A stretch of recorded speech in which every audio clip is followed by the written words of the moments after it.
I'm going to go ahead and talk about the 30, 60, 90 triangle. You can see I've drawn out a right triangle and I've written out the angles. Now the short side will always be opposite the 30-degree angle. The hypotenuse will always be opposite the 90-degree, and the middle side will always be opposite the middle degree angle. Now the relationship of the sides in a 30, 60, 90 are 1, 2, and square root of 3. The short side will be the 1 side. The hypotenuse is always double the short side, and then the middle is going to be the square root of 3. Now the square root of 3 is going to be less than 2. It's 1.732 and so on. So you can see that that's smaller than the hypotenuse, although that might be a little confusing. Okay, in this video I'm going to go over 3 examples, and you can certainly do the problems along with me, pause the video when I set it up, do the work, come back and check, or just listen, and then hopefully that will help. If you have questions following this video, find me in class and we can go over some more examples. So in this first example, I'm going to give you the short side, and I'm going to say that's going to be 7 inches long. And what we want to do is figure out the other 2 side lengths as if we were drawing a much larger triangle. Okay. Now the first thing that we're going to want to do is figure out the factor that we're increasing the size by. And to do that, you take your number that's given and divide it by the amount, or the number that represents that side. So 7 divided by 1 is going to be 7, because any number times or divided by 1 will give you that number. Now this 7 will then be our factor. Okay?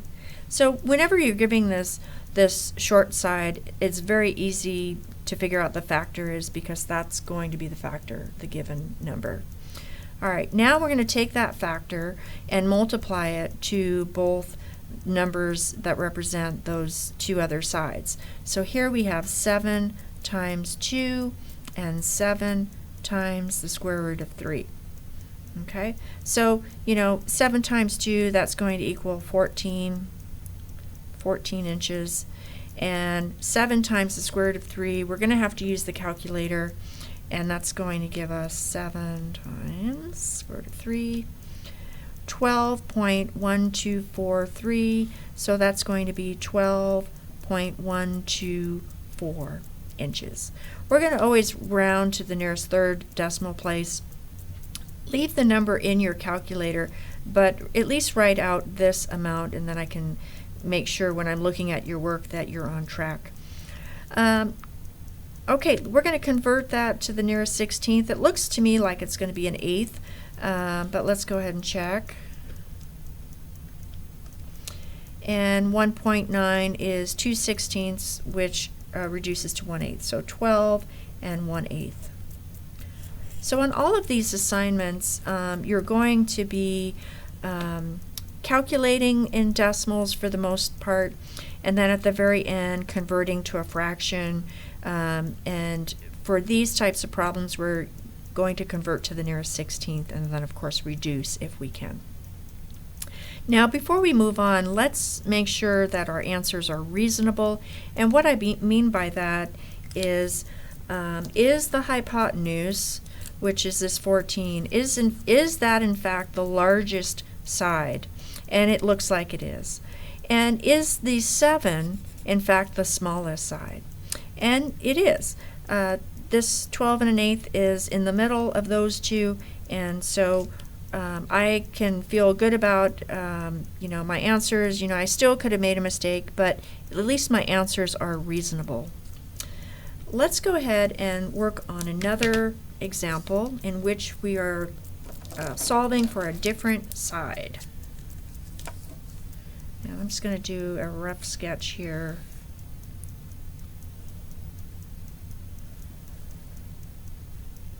So here's my 30 degrees. This is going to be 60 degrees, and here's my 90. And I'm going to say that our hypotenuse is going to be 21 1/2 inches. And I like to write the relationship of the sides on the inside and then the given numbers on the outside. But you can do it any way you want. This method just works well for me. Now, we're not given the factor because this would be the factor side. But what we want to do is come up with a factor, because once we have that, then we can multiply that to both sides and get our new dimension for our much larger triangle. And to do that, we're going to take 21, and I'm going to go ahead and put it in decimal form, divided by 2, because that's what this number is here. And I'm going to do a little mental math in my head. I'm thinking this is going to be 10 3/4, but you can certainly check on your calculator. So 21.5 divided by 2, 10 3/4. Okay, this is our factor. Okay. Once we have a factor, then we're multiplying that number to each side. Well, any 10.75 times 1 is going to be 10.75. So that was easy. Now we're going to take that 10.75 times the square root of 3, and we're going to let the calculator do that work. And we get 18.6195. So I'm going to change that to 620. Okay. Now again, I'm going to leave it in the calculator, but I'm going to write down this number to the nearest third place. Let's go ahead and convert to the nearest 16th. So minus 18 times 16, and we're going to get 9.9 or 10/16. That's going to be 18 5/8. And then of course this would be 10 3/4. Okay. Again, are these answers reasonable? And it looks like they are. This is going to be the smallest side, and this is the middle side. And it matches up with the middle, the middle angle, middle side, and anyway, it works. All right, let's do one more in which we are given the middle side. So let's go here. I'm going to do another sketch.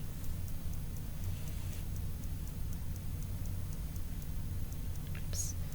There we go. We'll do 30 here, 60, and there's my 90. And let's say we have 5 11/16.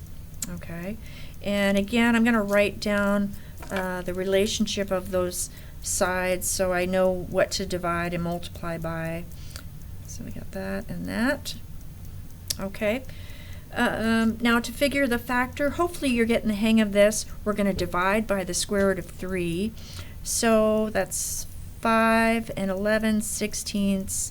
And I don't know 11/16 in decimal form, or at least I don't know it memorized. I could probably recognize it if it's written down. But I'll just go ahead and use my ABC button, or I might convert this as a decimal. Either way is going to work. So square root of 3. So 5 11/16 divided by the square root of 3 is going to give me 3.284. Now, you might be thinking, well, what if I converted that? So let's do that. 11/16 is 0.6, so 5.6875. And if you rounded to 0.8, that would be fine. Let's see what happens. Shouldn't be much different. So 5.688 times square root of 3. And, times, I'm supposed to divide. Okay. And we get 3.2839, which is 4. Notice that they're the same answer. So whether you use the ABC button or converted it to a decimal and rounded to 3 places, it looks like we're going to get the same answer.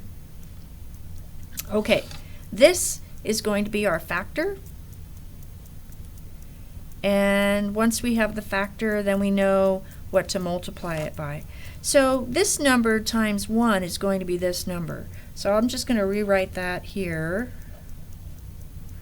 And I'm going to take that number and multiply it by 2. So 3.284 times 2.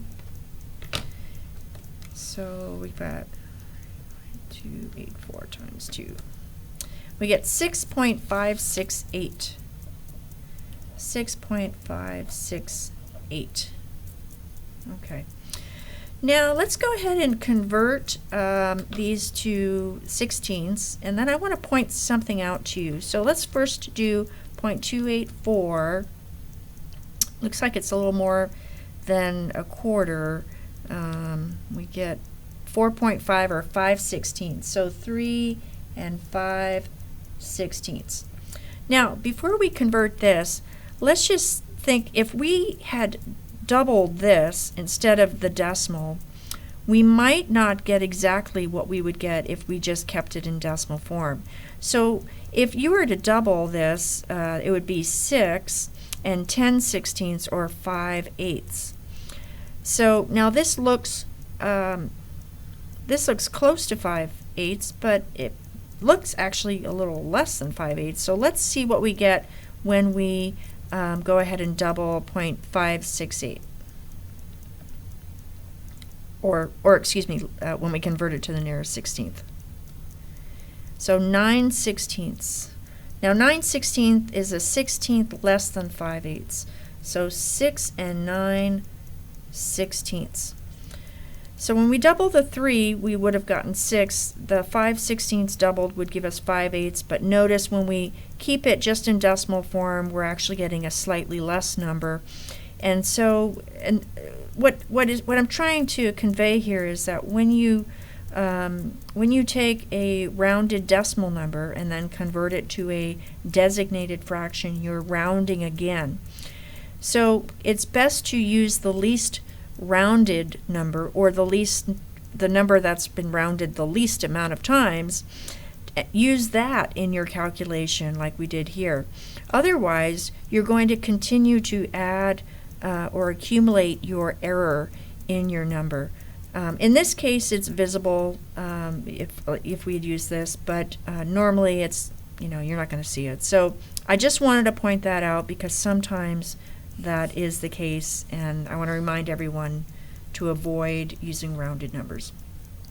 All right, again, are my answers reasonable? The hypotenuse side is in fact the largest, and the short side is in fact the shortest side.